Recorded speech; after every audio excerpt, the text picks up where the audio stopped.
Como saber se você está vivendo a síndrome fúngica? Quais são os sinais e sintomas? Eu vou falar todos, eu vou ler aqui para vocês todos os sinais e sintomas. Então pega aí um papel e caneta e anota, caso você esteja sentindo alguma das queixas que eu vou falar agora. E a gente vai começar falando sobre boca. Boca, Sheila, como assim? Sim, se você tem queixa aí na sua língua, esse é o primeiro sinal de síndrome fúngica, língua branca. Mas eu vou ler aqui o restante para você prestar atenção aí nos seus sinais e sintomas. Boca ou garganta seca, coceira na garganta. Sabe aquela pessoa que fica... Conhece alguém?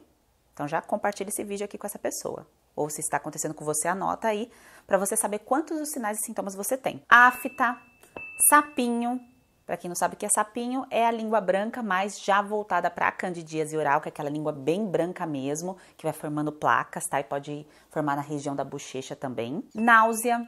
Então, sabe aquela pessoa que acorda enjoada? Nossa, não consigo comer nada de manhã, tô sempre enjoada. Isso é um indicativo de crescimento fúngico a nível intestinal, tá bem? Doença de Crohn, distensão abdominal. Então, aquela barriga que tá sempre inchada. Não tô falando, acordei com a barriga mais retinha ao longo do dia, no final do dia tá inchada. Isso acaba sendo natural. Tô falando aquela pessoa que sempre tem o desconforto de inchaço e de distensão. Gases em excesso. Gases são normais, o excesso não é. Então, ficar o tempo todo com flatulência e mau cheiro, isso pode ser um sinal, tá? O gás tem que sair, mas não ficar ali o tempo todo, não é mesmo? Má digestão.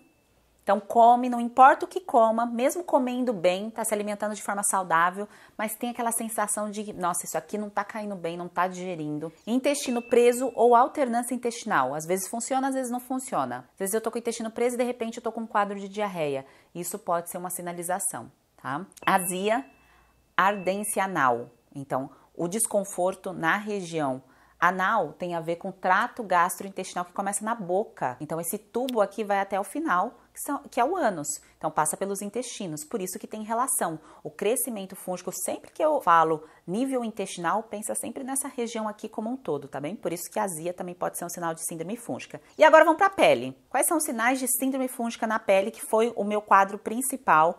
O meu órgão de choque foi a pele, que talvez seja o seu. Talvez não seja, cada pessoa é única. Coceira, qualquer região do corpo, porque isso aqui, gente, nosso corpo é um reduto de fungos, você não vê, mas eles estão aqui e eles estarão sempre aqui, mas não é normal ficar se coçando o tempo todo. Descamação em qualquer região, principalmente virilha, no couro cabeludo, tá bem? Presta atenção nisso, no meu caso foi na mão. Dermatite na pele ou dermatite seborreica, tá, na cabeça. Vermelhidão em alguma parte da pele que não melhora.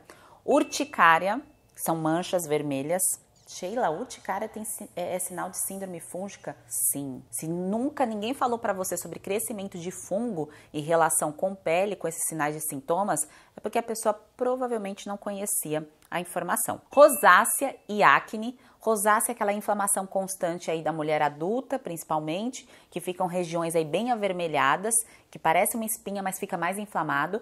E acne fúngica é como se fosse pequenas acnes, uma junto da outra. Então a pessoa pode ter a acne bacteriana, que é aquela acne mais inchada e dolorida, e pode ter a acne fúngica, que são pequenas bolinhas associadas. Isso é um sinal também de crescimento fúngico a nível intestinal. Micose, qualquer parte do corpo, unha, pele. Desidrose, que foi o meu caso. Se você não viu ainda um vídeo das minhas mãos, provavelmente, se você continuar acompanhando o conteúdo, você vai ver. São bolhas que coçam demais nas mãos ou nos pés.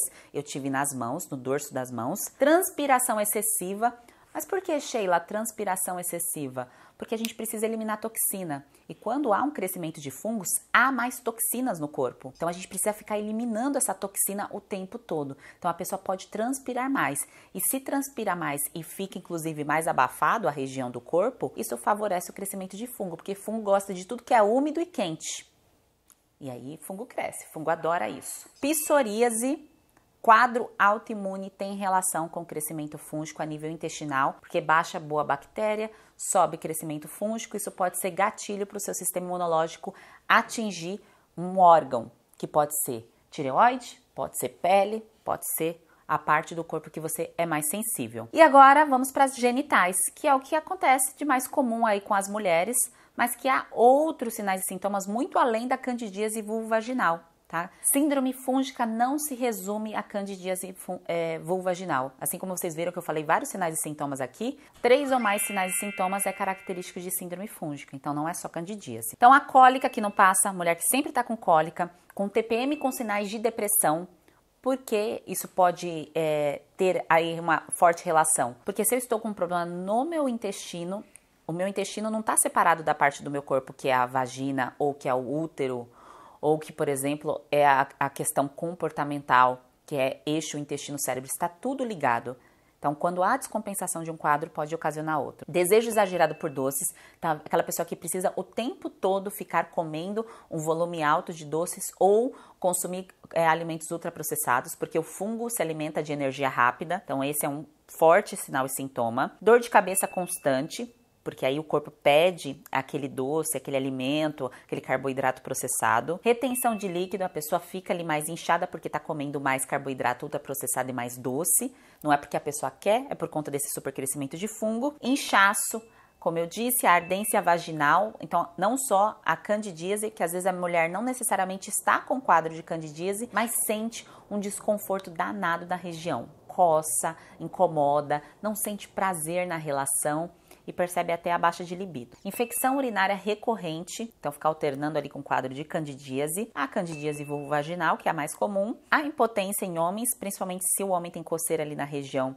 da virilha, tem descamação nessa região. E coceira anal, purido anal, como eu falei. Agora outros sinais e sintomas que podem ser característicos da síndrome fúngica, que você vai avaliar e vai anotar aí se você está sentindo isso. Uma fadiga normal, inexplicável, mesmo você descansando, cansando, você sente que não passa, tá? Enxaqueca, que isso é sinal de hipersensibilidade alimentar, então você está comendo algo que está enfraquecendo o seu corpo, isso pode favorecer crescimento de fungos e pode te levar a ter um quadro aí de enxaqueca, essa hipersensibilidade. Sonolência durante o dia, fome noturna, depressão ou insônia. O que a depressão ou insônia tem relação, Sheila? Depressão e ansiedade, vamos falar disso primeiro.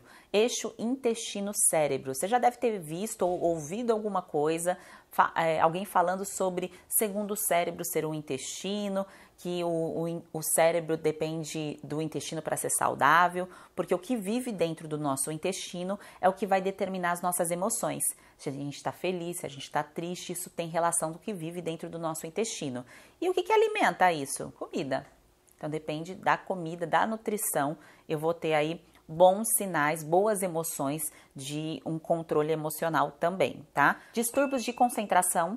Então, se eu tenho um crescimento de fungo, eu tenho características aí de falta de atenção, falta de cognição, de conseguir aprender algo, isso está muito relacionado. A pessoa que fica o tempo todo com agitação mental, não consegue se concentrar, isso pode ser um forte indicativo. Insulina alta, que é característico de quem tem uma necessidade aumentada aí por carboidratos ultraprocessados, então insulina acima de 8 é forte indicativo. Se você tem um exame em casa, pega lá e dá uma olhadinha. Falta de saciedade, come, nunca tá satisfeito, pode comer um pratão, mas parece que precisa comer mais.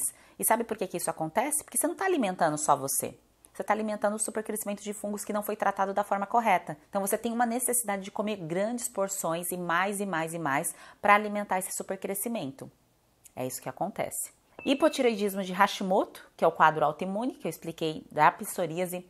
Hashimoto também tem relação. Ganho de peso ou dificuldade de ganhar massa muscular são característicos porque o corpo não consegue nutrir as células, se alimenta, mas como tem que fazer a nutrição desse crescimento fúngico e também de más bactérias a nível intestinal, não sobra nutrientes o suficiente para deixar esse corpo saudável e só emagrece quem está com um corpo saudável. O que é um corpo saudável, Sheila? Bem nutrido, com alimentos, com boa nutrição para nutrir a célula e o corpo ficar ali disponível de liberar, digamos assim, as calorias para serem queimadas. Se um corpo está em uma situação de estresse, de doença ou de dificuldade de receber nutrientes ou de dificuldade de absorver nutrientes, ele não vai deixar esse corpo emagrecer, porque ele está sofrendo um estresse, e aí esse estresse impacta o emagrecimento. Baixa massa magra, porque a pessoa não consegue nutrir, como eu disse, as células. Alergias persistentes, rinite, sinusite, bronquite, todas as